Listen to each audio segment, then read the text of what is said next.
राधा करावचित पल्लव वल्लरी के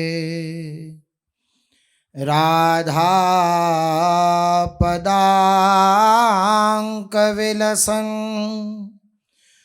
मधुर स्थली के राधा यशो मुखर मत खगावली के राधा विहार विपिने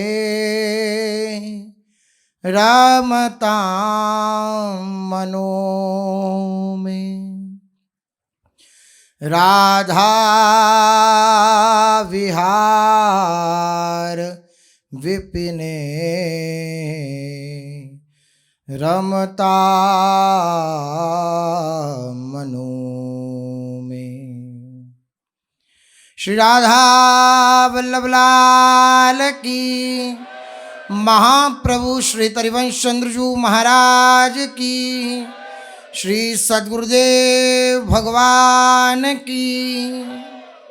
रसघन मोहन मूर्ति ठाकुर श्री राधा वल्लभ लाल जी महाराज, अनंतानंत सखियों की प्राणाराध्य सजीवन मूरी श्री लाडली जी महाराज एवं इन युगल स्वरूपों को हृदय में नित्य नवीन रूप से दुलार करने वाले समस्त रस्तक परिकर एवं श्री सद्गुरुदेव भगवान के चरणों में दंडवत प्रणाम है। पूर्व सत्र में अपने सभी श्री प्रहलाद जी महाराज के चरित्र का कथन श्रवण कर रहे हैं, जिसमें श्री प्रहलाद जी महाराज का कैसा अटल विश्वास श्री हरि के चरणों में है, ऐसी चर्चा चल रही है। विश्वास ये भक्ति मार्ग का खंभ है, इस पर ही भक्ति का वह दिव्य महल, वह दिव्य अट्टालिका जिससे श्री युगल चरणारविंदों के दर्शन होते हैं, वह प्रत्यक्ष होती है विश्वास से। विश्वास मूल है। विश्वास करी सब आस परिहरी, दास तब जे हुई रहे, जपि नाम तब बिनु श्रम तरही, भवनाथ सो समराम है। गोस्वामी जी महाराज कह रहे हैं, श्री तुलसीदास जी महाराज, कि विश्वास को धारण करो। और विश्वास धारण कैसे होगा? जब समस्त आशाओं का परित्याग हो जाएगा। आशा एक राम जी से दूजी आशा छोड़ दे।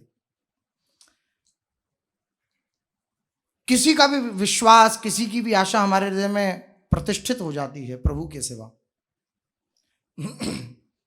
कोई राह चलते हुए भी कह दे कि आप चिंता नहीं करो, हम पीछे खड़े हैं,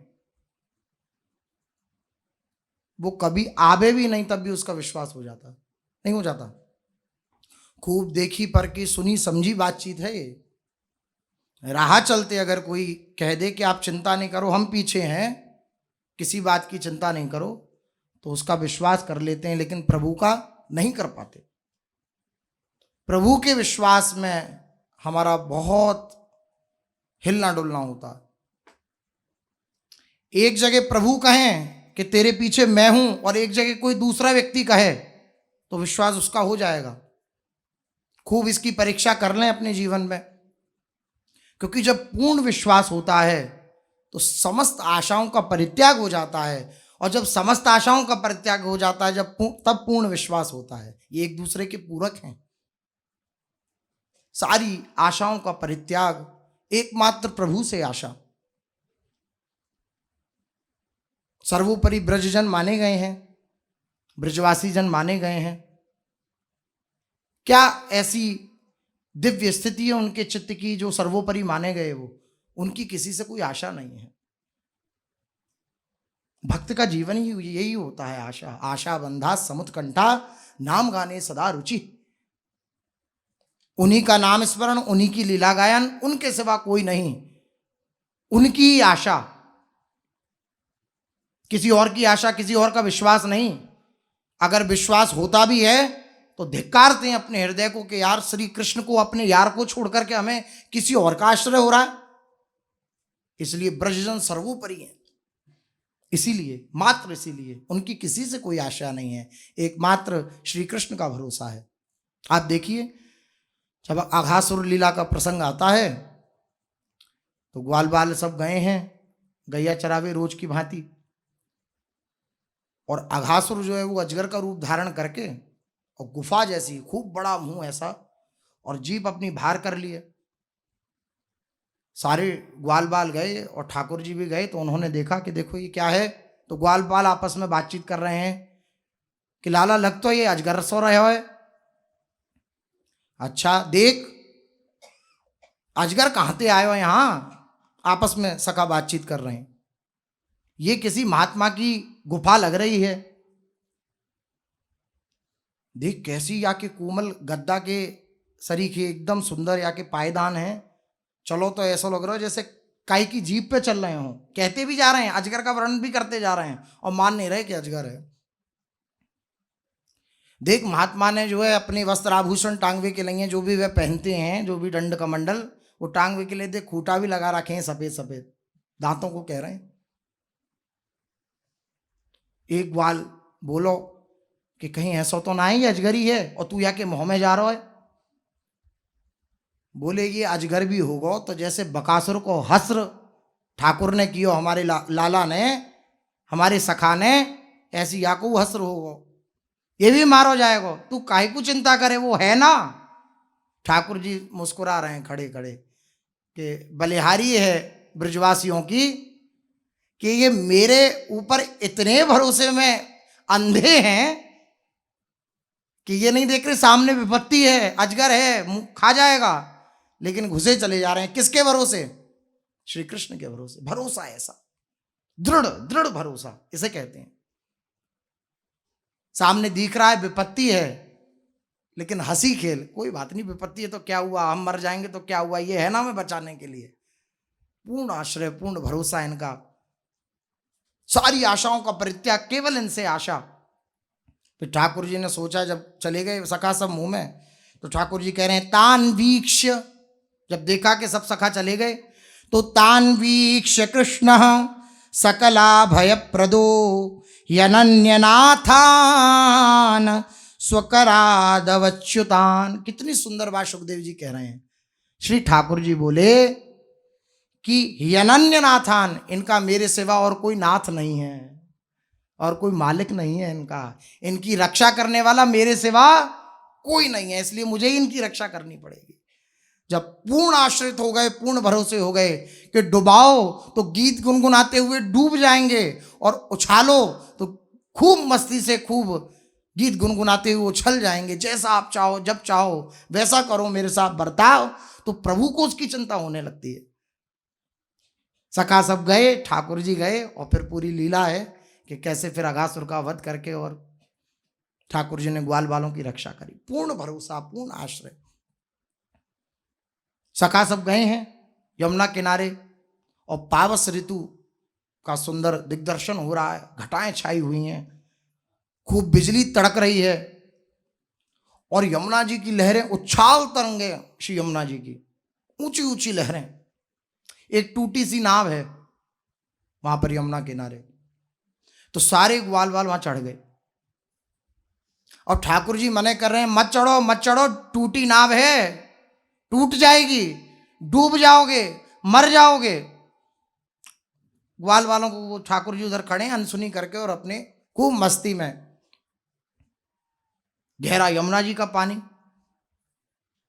और खूब उछाल उछाल तरंगे यमुना जी ले रही हैं। सखा ने दूसरे से कही कि ये इतनी विपरीत परिस्थिति है, ऊपर बिजली चमक रही है, टूटी नाव है, और उछाल उछाल तरंगे श्री यमुना जी ले रही हैं, तुम्हें ये भय नहीं है कि नाव डूब जाएगी और तुम डूब जाओगे और मर जाओगे। इतने में श्री कृष्ण आ गए, तो जो बल्ली ले रखी थी सखाओं ने उनके हाथ में दे दी कि लो ये तुम पकड़ो। तो आंखों में आंसू भर के वे ब्रजजन वे ब्रज बालक बोले श्याम सुंदर के सखा कि जानता हूं कि टूटी नाव है, जानता हूं कि यमुना गहरी है, बाढ़ आ रही है, ऊंची ऊंची तरंगें यमुना जी दे रही हैं, कब डूब जाए पता नहीं नाव, लेकिन मैं निश्चिंत हूं। क्यों क्यों निश्चिंत हो भाई तुम? क्योंकि मैं जानता हूं कि बल्ली श्री कृष्ण के हाथ में है, बस इसलिए निश्चिंत। ये भरोसा, ये आश्रय, किसी की आशा नहीं, अपनी भी आशा नहीं कि हम बच जाएंगे। आप बचा लो, बुद्धि का भी प्रयोग नहीं, बचने का उपाय भी नहीं। आप देखिए आश्रय का, भरोसे का चमत्कार, उनके ऊपर विश्वास, दृढ़ विश्वास का चमत्कार। बिल्कुल वह भी कह रहे हैं कि मत जाओ, डूब जाए, फिर भी नहीं। फिर काय बात के सखा तुम हो ना, तो ऐसी नाव से भी हम पार हो जाएंगे, ऐसी नाव से भी हम पार हो जाएंगे। हम कैसे भी हैं दुराचारी, हमारी नाव ये नाव ही तो है। पापी दुराचारी अनंत जन्मों से यही सब करते हुए आए हैं, लेकिन एक भरोसा गुरु चरणारविंद के प्रताप से हृदय में उदय हो गया है, या हो जाए क्या, कि मेरी पतवार जो है वो श्री कृष्ण के हाथ में है, श्री ठाकुर जी के हाथ में है, श्री गुरु के हाथ में है, वो मुझे पार कर ही देंगे। नाम नौका निज खेवक, भव सागर सुख तरत निकट हरिवंश जू सेवक। नाम रूपी नौका, उनके नाम का आश्रय, उनके धाम का आश्रय ये नौका है, बस इसके भरोसे हम तर जाएंगे। अन्यथा जन्म जन्म मुनि यतन कराई, बड़े बड़े दिग्गज महापुरुष, ये योगी हैं, यति हैं, सन्यासी हैं, कैसे कैसे दिव्य प्राणायाम, प्रत्याहार, ध्यान, धारणा, समाधि आदि अष्टांग योगों का जो नित्य प्रति अपने जीवन में आचरण करते हैं, लेकिन उनके ध्यान में भी प्रभु नहीं आते। शेष गणेश महेश दिनेश सुरेश हुजाही निरंतर ध्यान में, निरंतर अखंड तैल धारावत जिनका चिंतन करते हैं। जाहि अनादि अनंत अखंड अछेद अभेद सुबेद बतावें। नारद से शुक व्यास रटें पचिहारे तऊ पुनि पार न पावें। ताहि अहीर की छो हरिया छचिया भर छाछ पे नाच नचावें। बड़े बड़े दिग्गज हैं ये, ध्यान में उपस्थित करना चाहते हैं कि प्रभु हमारे एक बार ध्यान में आ जाए, लेकिन नहीं आते। वेद अछेद अभेद आदि जाने क्या क्या उपाधियां प्रभु को देता है, लेकिन उनके पार को नहीं पाता। नेति नेति कर रखा है, नति ये इतने नहीं है, ये इतने नहीं है, ये अपार हैं, उनकी था को नहीं प्राप्त कर पाता। श्री नारद जी, श्री सुखदेव जी आदि बड़े बड़े महापुरुष भी जिनकी उस महिमा का पार नहीं पाते, ऐसे प्रभु को ब्रजवासी जन छछिया वर छाछ पर नाच नचा देते हैं। लाला तू एक ठुमका लगा तो तू एक मटका छाछ दूंगी। ये क्यों? क्योंकि उनका पूर्ण विश्वास प्रभु के चरणारविंद में है, उनका प्रभु के सिवा कोई नहीं है। भ्रमर गीत में कह रही है ना कि हम नहीं करेंगे, किसी भी काली वस्तु की चर्चा नहीं करेंगे, श्री कृष्ण की तो छोड़ो, किसी काली वस्तु की चर्चा नहीं करेंगे। लेकिन फिर विकल होकर गोपीजन कहती हैं कि कैसे ना करें, हम रह नहीं सकती उनकी चर्चा के बिना, क्योंकि है ही नहीं कोई और। भाई उनके जैसा कोई और हो या हमारी कोई और ठौर हो तो हम किसी और की चर्चा कर पाएं, लेकिन उनके सिवा हमारा है ही नहीं कोई। बस लौट फिर के हमें यही सुनना है, यही धारण करना है, यही केवल इतना सा सूत्र, संसार से जितना हो सकते अनासक्ति और इनके चरणों में प्रार्थना, बस यही इनकी प्राप्ति का उपाय है। अन्यथा इतने इतने साधन शास्त्रों में वर्णन है, किसी की इतनी सामर्थ्य नहीं कि इनके चरणारविंदों की एक छटा भी दिखा सके। सच मानिए, किसी की सामर्थ्य नहीं। ये कृपा कर दें, इसलिए इनकी प्रार्थना प्रार्थना जब भी हृदय से निकल पाती है जब संसार से अनासक्ति होती है। इसलिए संसार से अनासक्ति और इनसे प्रार्थना, इनकी प्रार्थना का स्वरूप ये नाम, ये रूप, उनकी लीला का गायन, उनकी वाणी का गायन, उनके चरित्र का गायन, ये उनसे प्रार्थना करना ही है। बस उनको पुकारते रहें। महाराज जी एक बार कह रहे हैं कि रोग आकर कैसे भी इन्हें रिझा लो, अन्यथा बुद्धि की अटकलों से तुम माया पर विजय प्राप्त नहीं कर सकते। भाई बुद्धि से चलेंगे कि इस सूत्र से चलना है तो कितने दिन? 1 दिन, 2 दिन, 2 साल, 4 साल, 10 साल, फिर अगले दिन ना जानो छिन अंत कवन बुद्धि घटई प्रकाशित, छुट चेतन जो अचेत तेव मुनि भय विश्वासित, पारासर सुर इंद्र कलप कामिनी मन फंद्या, परिव देख दुख द्वंद कौन क्रम काल निकंद्या, ई डरई डर हरिवंश हित जिनव भ्रमई गुड़ सलिल पर, जी नामन मंगल लोक त्यों सुहरिपद भज न विलंब कर। क्या बुद्धि का भरोसा है, कब दगा दे जाए? अपनी बुद्धि का भरोसा है, आज इनके प्रति समर्पित हो रही है, कल किसी और के प्रति समर्पित होने लग जाएगी। इसलिए महाराज जी के वचन, रोग आके कैसे भी इन्हें रिझा लो प्रार्थना करके, बुद्धि का कोई भरोसा नहीं है कब दगा दे जाए। बुद्धि की अटकलों से कोई माया पर विजय प्राप्त नहीं कर सकता, नहीं कर सकता। इनकी मंद मुस्कान, इनकी पायलों की झनकार, बस इसी में सामर्थ्य है कि इनके चरणों तक पहुंचा दे। ये कभी रीझ जाएं, कभी संतुष्ट हो जाएं। संतुष्ट तो क्या ही हम कर पाएंगे उन्हें, लेकिन अपनी कृपा से राई के संभजन को मानत मेरु समान सिद्धांत से अगर ये रीझ जाएं, बस और कोई उपाय नहीं, कोई उपाय नहीं है, कोई उपाय नहीं है। क्या उपाय? 1-2 घंटा तो हम ठीक से नहीं चल पाते हैं, तो आजीवन की कौन शर्त लगाए कि हम चल पाएंगे ढंग से? लेकिन ये चलाएंगे तो कौन नहीं चल पाएगा। इनकी इच्छा हो कि ये जीव भवसागर से पार हो जाए, तो है किसी मां के लाल की सामर्थ कि उसको डिगा सके, उसको भ्रष्ट कर सके। और ये अगर ना चाहें, इनकी इच्छा हो कि नहीं तो हमें लो, तो है किसी की सामर्थ्य के योग साधन और सब स्थिति को प्राप्त करके कोई इन तक पहुंच सके? नहीं, नहीं, केवल इनकी इच्छा ही इनके मिलने का साधन है, इनकी इच्छा। और इनकी इच्छा प्रार्थना से उदय हो जाती है।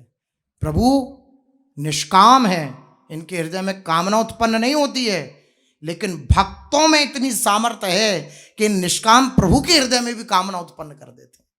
इन निष्काम प्रभु के भी हृदय में कामना उत्पन्न कर देते हैं। इसलिए पूर्ण इन पर विश्वास, पूर्ण इनसे प्रार्थना कि आप संभालो तो संभल सकते हैं। तो ये इतने दयालु हैं, इतने कृपालु हैं कि बड़े बड़े महापुरुष जन भी जिनकी ध्यान में नहीं आ पाते हैं, वह ब्रजजनों के, वह किसी भी भक्त के आगे पीछे डोलते हैं। विश्वास कीजिए, केवल उसके विश्वास के बल पर। एक वृद्ध माता श्री वृंदावन धाम में वास करती थी, नाम उनका ज्ञात नहीं है। और छोटे से गोपाल जी का विग्रह वह किसी संत ने उन्हें प्रदान किया कि आप इनकी सेवा किया करो। जो भोला हृदय होता है ना, निष्कपट हृदय, वो तुरंत स्वीकार कर लेता है, क्योंकि उसमें बुद्धि, पिछले सत्र में अपनी चर्चा हुई थी कि बुद्धि जिसकी चंचल होती है, तार्किक होती है, उसके हृदय में विश्वास जल्दी टिक नहीं पाता। जो दैन्य होता है उसके हृदय में विश्वास टिक पाता है। दैन्य कौन होता है? जो अपने हृदय में देखता है कि मेरे हृदय में कुछ नहीं है, उनको रिझाने के लिए। तो महापुरुष ने कह दिया कि गोपाल का विग्रह है, आप इन्हें अपना बालक मानो और खूब इनकी सेवा किया करो। अब इतनी आसक्त हो गई वह माता जी उन लड्डू गोपाल जी से कि दिन रात उन्हीं की सेवा, क्या खवाना है, क्या पिवाना है। मंगला आरती नहीं करी उससे पहले भोग सुंदर लगा करके, और सुंदर उन्हें, मतलब बिल्कुल भी रात में जग जग के बार बार देखना कि ढंग से वह सोए हैं कि नहीं, अपनी चद्दर उखाड़ तो नहीं दी। पूरा मतलब आत्मवत सेवा। जैसे कोई अपने शरीर से प्यार करता है, ऐसे ही प्रभु से प्यार करती थी माता जी। जैसे हम अपने शरीर से कितना प्यार करते हैं, बार बार ध्यान रखते हैं कि कहीं कोई खरोच नहीं आ जाए, तो शरीर से आत्मवत हम कितना प्यार करते हैं, ऐसी प्रभु से प्यार अब वह वृद्धा माता बड़ा दुलार करती, इसे अपना बच्चा समझ के इनका लालन पोषण करती। अब माता जी ऐसा ही करने में दिन रात लगी रहती। एक दिन गांव के बालकों ने उनसे हंसी करी। लोग समझते हैं कि पागल हैं क्या, दिन रात उसी में लगे रहती हैं। मीरा जी से कह रहे हैं कि तुम्हारी तो बुद्धि बिगड़ गई है, कहाँ ये श्याम सुंदर गिरधर गिरधर करती रहती। प्रहलाद जी से हिरण्यकश्यपु कह रहे हैं, आगे आएगा, वो कह रहे हैं कि जैसे बालकों की बुद्धि बिगड़ जाती है वैसे इस प्रहलाद की बुद्धि बिगड़ गई है, किसी ने इसकी बुद्धि बिगाड़ दी है। बच्चों की बुद्धि बिगड़ ही जाती है, लोगों को बिगड़ी बुद्धि लगती है। लोग कहें बिगड़ी, मीरा जी ने लिखा पद में, लोग कहें बिगड़ी।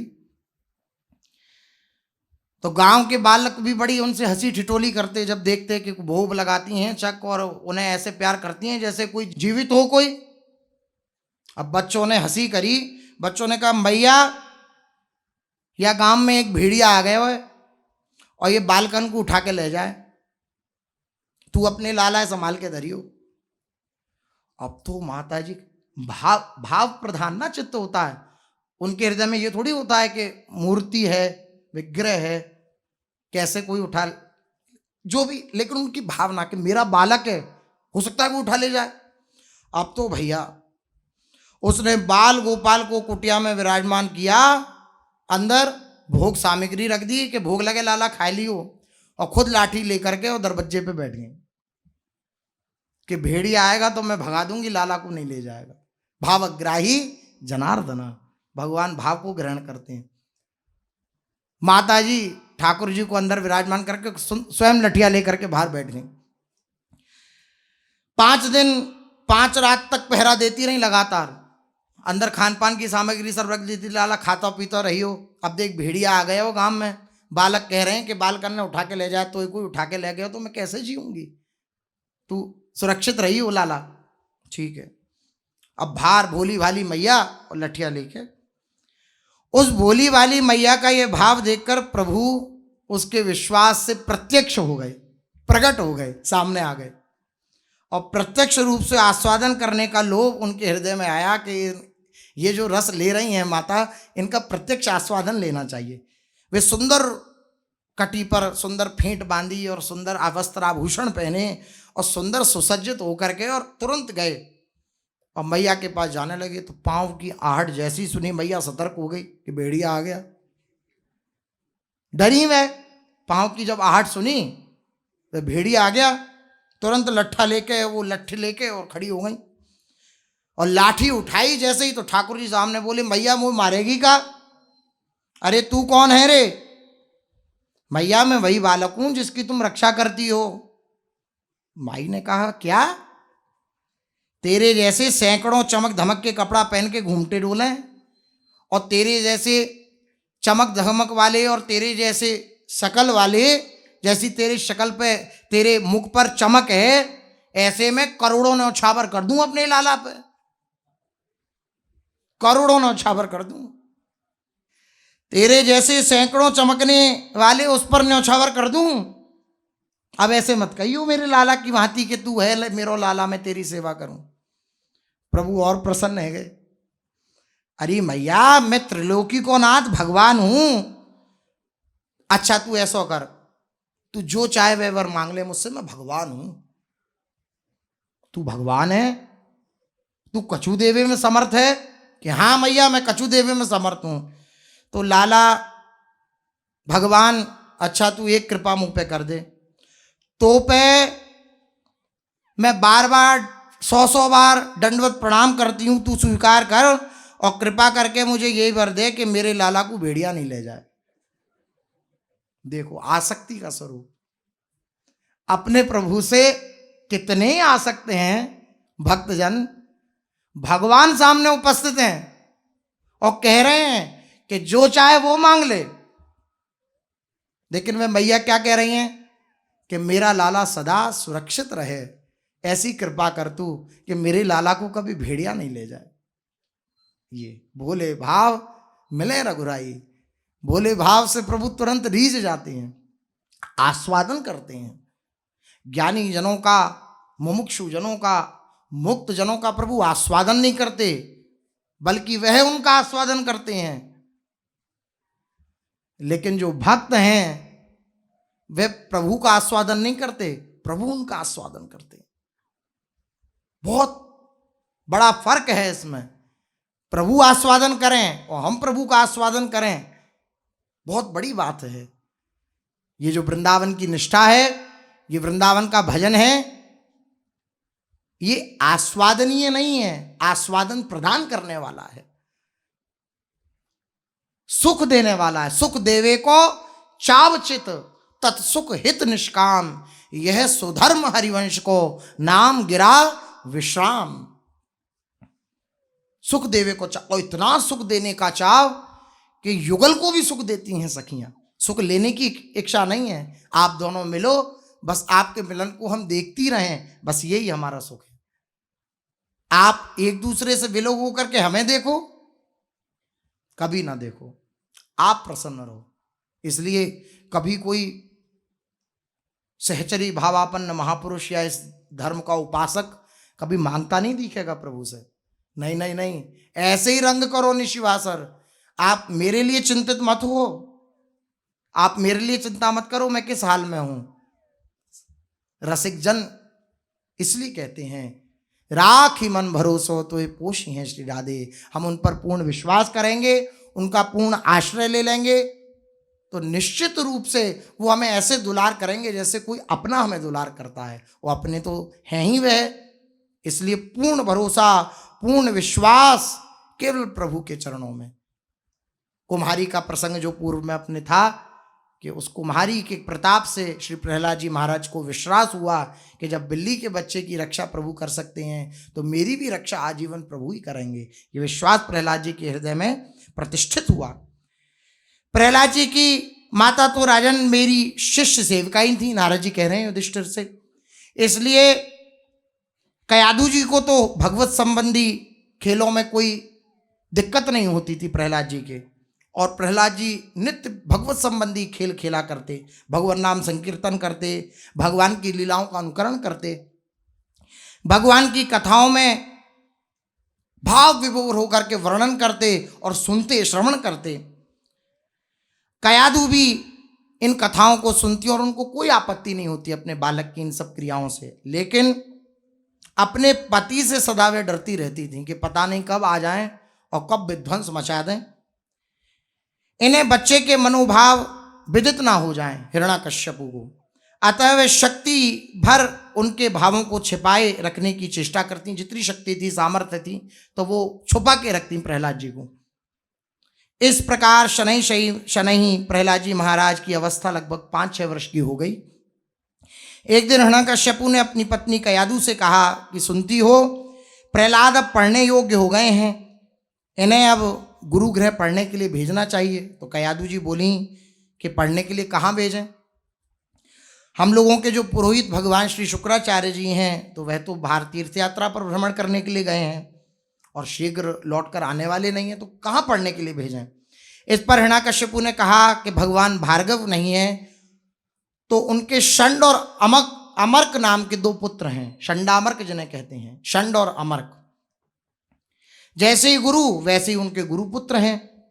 जब तक गुरु जी नहीं आते हैं तब तक गुरु पुत्रों के पास ही प्रहलाद पढ़ेंगे और दिव्य ज्ञान का अर्जन करेंगे। कयादू ने कहा अच्छी बात है, कल पट्टी पुजवा देते हैं। पट्टी जो स्लेट कहते थे हमारी भाषा में, तो पट्टी पूजन, लिखाई पढ़ाई, उस दिन पहले दिन जब बच्चा लिखता है कुछ तो पूजन होता है, पट्टी पूजन कहते हैं उसे। तो बोले अच्छी बात है, कल शुभ मुहूर्त है, कल पट्टी पूजन करवा देते हैं और खूब प्रसाद बंटवा देते हैं। कल शुभ मुहूर्त है, अक्षरारंभ करा देते हैं। दूसरे दिन शुभ लग्न और शुभ मुहूर्त में बड़ी धूमधाम के साथ श्री प्रहलाद जी का अक्षरारंभ हुआ। अब वे नियमित रूप से पाठशाला जाने लगे, पंडित जी से पाठशाला में पाठ पढ़ने लगे, और भी असुरों के बहुत से बालक उनके पास पढ़ने आते। प्रहलाद जी भी पट्टों और पाठ्य पुस्तक लेकर प्रेम पूर्वक पढ़ने जाते अपने स्कूल बैग में। हाँ, पट्टी और वो सब रख के पुस्तक कहाँ रखेंगे, थैला होते होंगे उस समय। कभी घर चले जाते और कभी गुरुगृह में पढ़ते। गुरुपुत्र नीति शास्त्र के बड़े पंडित थे। वे बालकों को राजनीति की शिक्षा दिया करते, शत्रु के साथ कैसा व्यवहार करना चाहिए, समय का प्रयोग कैसे किया जाता है, कैसे अपने समय का प्रयोग करें, दान देकर शत्रु के तथा शत्रु के पक्षीय लोगों को किस प्रकार वश में किया जाता है। शत्रु जो है उसको खूब भेंट आदि दो और उसको पक्ष में कर लो अपने। ये सब नीति सिखाई जाती प्रहलाद जी महाराज को। शत्रु के शत्रुओं में तथा शत्रु के राज्य में कैसे भेद डाला जाता है कि शत्रु है फिर उसका भी कोई शत्रु है, उसको अपने पक्ष में कर लिया, फिर दोनों ने मिलकर उस पर आक्रमण कर दिया। ये सब नीतियां जो होती हैं वह सब प्रहलाद जी को सिखाने लगे। संधि कैसे की जाती है, आवश्यकता पड़ने पर दंड कैसे किया जाता है, दंड के कितने भेद होते हैं, किस स्थान पर कैसा दंड उपयुक्त होता है, आदि आदि ऐसी ही नीति की शिक्षा वह सबको देते। प्रहलाद जी की बुद्धि अत्यंत तीव्र थी, क्योंकि भजन के प्रताप से बुद्धि तीक्ष्ण होती है।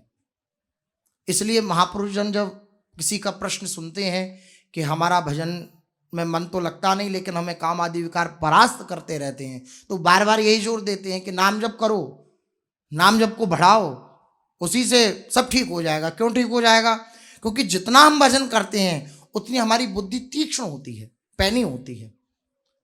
बुद्धि तीक्ष्ण होने से जैसे ही कोई आक्रमण होता है तुरंत वो तीक्ष्ण बुद्धि प्रहार करती है और वो तीक्ष्ण बुद्धि उस आए हुए विकार को परास्त कर देती है। इसलिए भजन की परमावश्यकता है। प्रहलाद जी भजनानंदी हैं तो इतनी तीक्ष्ण बुद्धि है कि जो जो षंडामर्क पढ़ाते वे सब पढ़ लेते और सब सुना देते कि जैसे कि तैसा सुना देते। ऐसा भागवत जी में वर्णन है। वे ज्यों ही गुरु जी के मुख से सुनते त्यों ही उसे फट ज्यों का त्यों सुना देते। गुरु पुत्रों को उनकी ऐसी तीक्ष्ण बुद्धि और विलक्षण प्रतिभा को देखकर आश्चर्य होता और मन ही मन बड़े प्रसन्न होते कि ये हमारा सबसे बढ़िया शिष्य बनेगा। और जब हिरण्याकश्यपु सुनेंगे कि बढ़िया तुमने हमारे लड़के को तुमने बहुत सुंदर शिक्षा दी तो खूब भेंट हमें देंगे, खूब धन आदि हमें देंगे, तो खूब खुश रहते। अब प्रहलाद जी पढ़े हुए पाठ को तुरंत सुना देते, किंतु उन्हें ये राजनीति की बातें तो अच्छी लगती नहीं थी। उनमें सदा ये बातें रहती कि ये अपना है, ये पराया है, ये शत्रु है, ये मित्र है, द्वंद्व की बातें ये रहती। प्रहलाद जी समदर्शी, वे मन ही मन किसी को न शत्रु मानते थे न किसी को मित्र मानते थे, सबको अपने प्रभु के स्वरूप में वे देखते थे। इसलिए ऐसी असद आग्रह से युक्त बातें उन्हें अच्छी नहीं लगती, फिर भी पिता की आज्ञा मानकर वे पढ़ते। एक दिन की बात है कि प्रहलाद जी ने पुस्तक और पट्टी रख दी और पिता के पाद पद्मों में जाकर अत्यंत विनीत होकर के प्रणाम किया। अपने अति सुंदर फूल के समान सुकुमार पुत्र की ऐसी विनय और भक्ति से दैत्यराज अत्यंत प्रसन्न हुए। कोई पिता के सामने पुत्र दंडवत होकर प्रणाम करे तो कैसे उसके हृदय में उत्फुल्लता होती है, ऐसी उत्फुल्लता श्री हिरण्याकश्यपु के हृदय में हुई। प्रहलाद जी ने जब प्रणाम किया, उसने स्नेह से पुत्र को उठाया, प्रहलाद जी को उठाया, गोद में बिठाया और बार बार मुख चूम करके प्यार से और बोले, बेटा आजकल तुम खूब अच्छी शिक्षा ग्रहण कर रहे हो। हमने सुना है तुम्हारे जो शिक्षक गण हैं, जो तुम्हारे गुरु हैं, वे तुम्हारी खूब प्रशंसा कर रहे हैं भूरी भूरी कि तुम इतनी सुंदर शिक्षा ग्रहण कर रहे हो, जो सुना ये पढ़ाते हैं वे तुम तुरंत सुना देते हो। जी पिताजी, अच्छा तुमने अब तक जितना पढ़ा है तुम हमें बस इतना बता दो कि इस सब पढ़े हुए में तुम्हें सबसे अच्छी बात कौन सी लगती है। तो क्या उत्तर देते हैं, ये शेष चर्चा आगे। श्री राधा वल्लभ लाल की।